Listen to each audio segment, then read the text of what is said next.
Hello friends and welcome to another episode of Whose Fault Is It Anyways? Today we're going to look at a Mars game. You are legend in a Archon game. So we need a little bit more out of you to have the deserving impact of the highest MMR player in the game.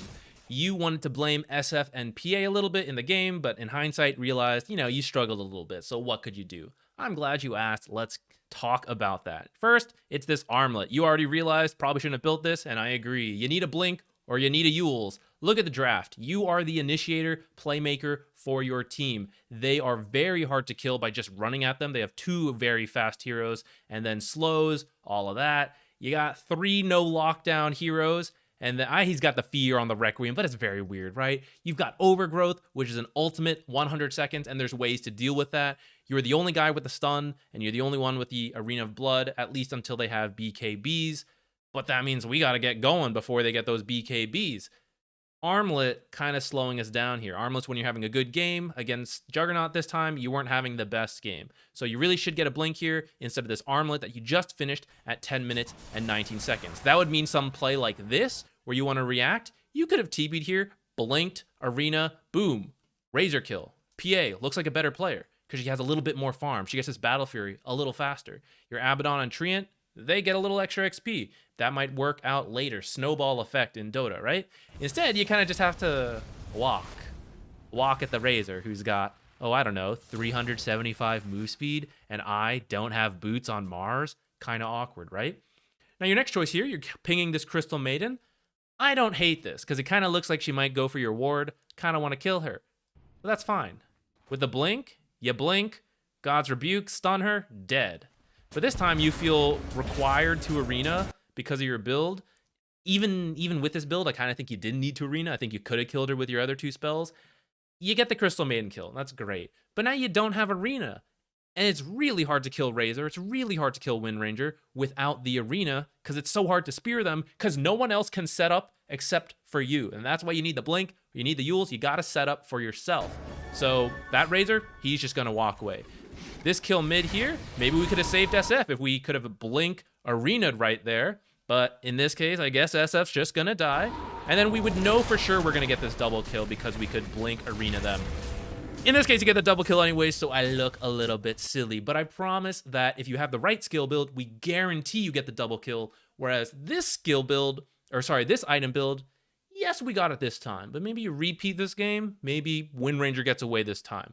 Something like that. And so we want to guarantee we're doing the right things to make sure every game, or not every game, the majority of games go in our favor rather than by chance. One more example of that, you TP up here. If you had blink, this is an easy blink. God's Rebuke, spear him back under the tower, double kill without using Arena. Then maybe you even get to go for this Ancient Apparition next. And in fact, maybe you can go for all three. Maybe you can God's Rebuke these two, spear this guy, SF, clears it out. You don't do that. And in fact, you have a bit of a misusage of spells, and then you realize, I don't have mana for Arena, which, as you can see, this is what I'm talking about. This is what we need to kill Razor. He just walks away. You guys overchase, and now Juggernaut gets a free Shadow Fiend kill. So your choice impacted a lot here. You're not going to win or lose the game off of this, but it's going to build an advantage for the enemy team now based on what happened. What could have happened is a double kill for SF, and then he gets to farm all of this. He's going to look good, right? Oh, look at all these items, all these kills I have, because my Mars set me up. He's not going to respect you for that, right? He's never going to say, oh, thanks, Mars, right? It's Dota. But you will know, I did that. I made that guy look like a good player. Instead, SF's dead. He's not going to farm. Juggernaut came up here, got a free kill. Now he's going to farm. And now you're going to be like, oh, why don't my carries have as much farm as this Juggernaut? Because Juggernaut's being given free kills and a bunch of farm. So I'm sure you didn't mean for that to happen, but I do want to highlight how your choices affect the SF and the PA when you make the wrong items or you use the wrong skills in the wrong order. Now, as harsh as I'm being, I think you actually played pretty well overall, and I saw you make a lot of plays with your team or with the ones who would listen. You're the reason why your team has Aegis right now. So I don't want to be too harsh. I think you did play pretty well, but I do think the items would have helped you.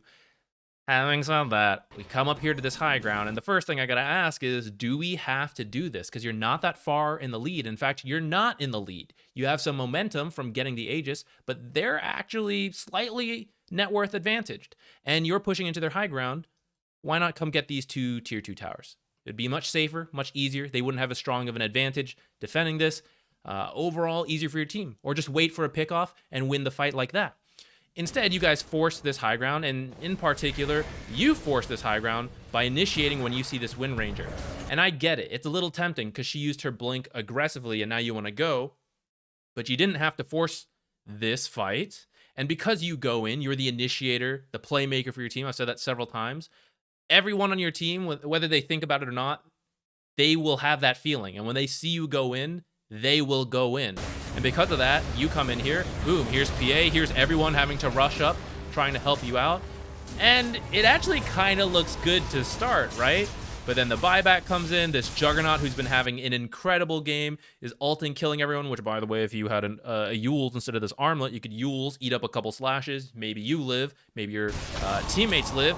But because you don't have that, Juggernaut actually just wrecks everyone kind of on his own, because you guys have now used all your spells, and you're all just trying to run away from the tier 3 while he's free to just hit everyone and clean up here and get 4 kills, I believe. 4 kills and the Aegis. And that's pretty scary. Oh, someone stole one of the kills from him. He deserved it. Whatever, right? But that was kind of on you for blinking in there. Having said that, in your defense, SF has a bit of a weird build. Shouldn't have gotten this Desolator. Should have a BKB instead, because PA has the Deso. I also saw him get picked off a couple times. So we can say it's not fully your fault. I do think, like, you were originally blaming them. I think the SF does have some weird items. I didn't look at the PA that closely, so maybe she could have done better too. We highlighted where you could have helped them look better, but I don't think it's fully your fault. I do think this is unfortunate, this high ground choice by you. It is going to lead to the enemy team eventually winning this game off of some other fights that we're not going to cover right now. So if you changed your item builds earlier, maybe when you do this push here, you're just more in the lead. You're like 5k in the lead, and then this fight works out better. You guys kill the Juggernaut, you win the game from there. Or you reach this point with the choices you made, and you don't push this, you don't force this disadvantageous fight, then your team has a better chance by making a different play. So from here on out, the game kind of leads to the end of the game. So we're going to stop there. Next up, we have a Disruptor 5 game, Divine. And you said around 33 minutes, feels like my cores kind of threw their lives away, and then the game fell out of control. Is there anything I could have done to save it? Let's find out. You guys just got 2 kills, and so you're thinking, let's go push this high ground. I don't hate that idea, but as a support, actually anyone can say this, but this is what you can do as the support. You can say, hey guys, we aren't really that far in the lead. 2k at 33 minutes, really nothing. So if they buy back, we still have to respect that. If they buy back, let's just back off. Set that plan ahead of time so that your cores have that idea. They think they thought of it themselves when there's the buyback and they go back, but it was you planting that idea ahead of time. It's hard for you to know that maybe, but that's where these kind of reviews and hindsights teach you that lesson so that in the next game you have like this, you know what to think of. Next, real quick, on the minimap, you can see Legions here, but she has a Shadow Blade, so you don't actually see her.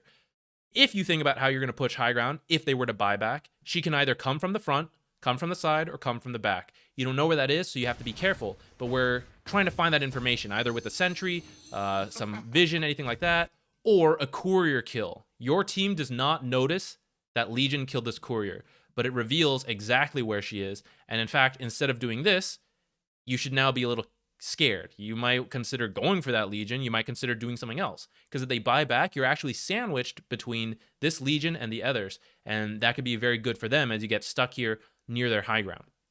Now, up to this point, though, it's still kind of okay. They buy back. This is where I would have backed off for your team, and then you'll notice some very unfortunate timing.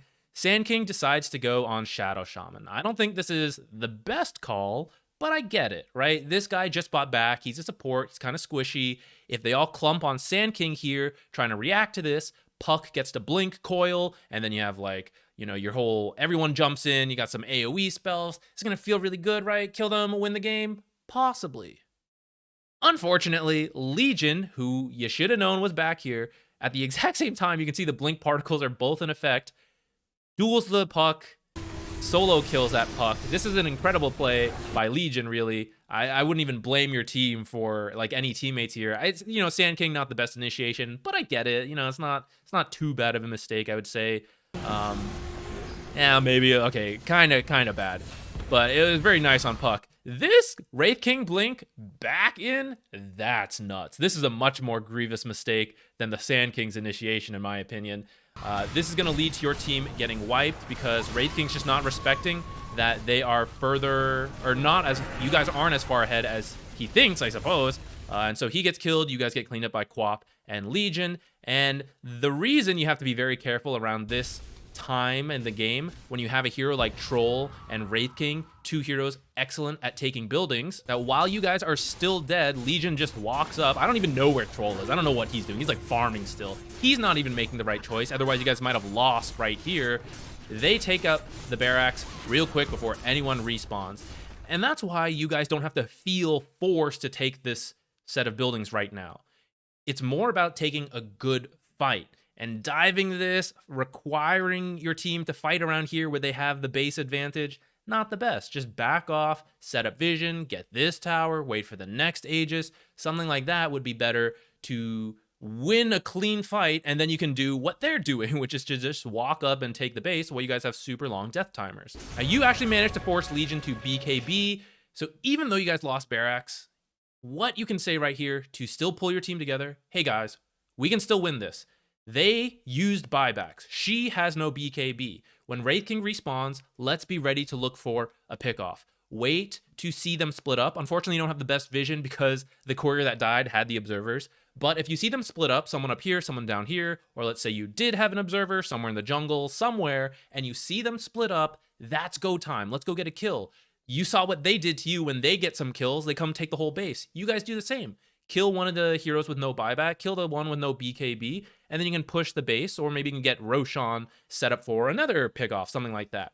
That's the idea, and so the issue is that as Wraith King respawns, you guys are all scattered in different places. And this is no one's fault in particular, this is everyone's fault, because everyone is going to different spots.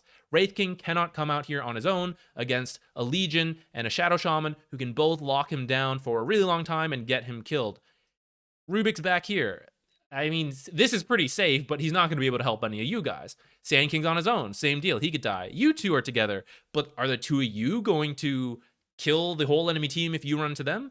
Maybe you kill one hero if you run into that, but there's no guarantee that's the case. You need to assume they're all together because they are all missing. We have no idea where they are. You guys need to be all together doing the exact same thing.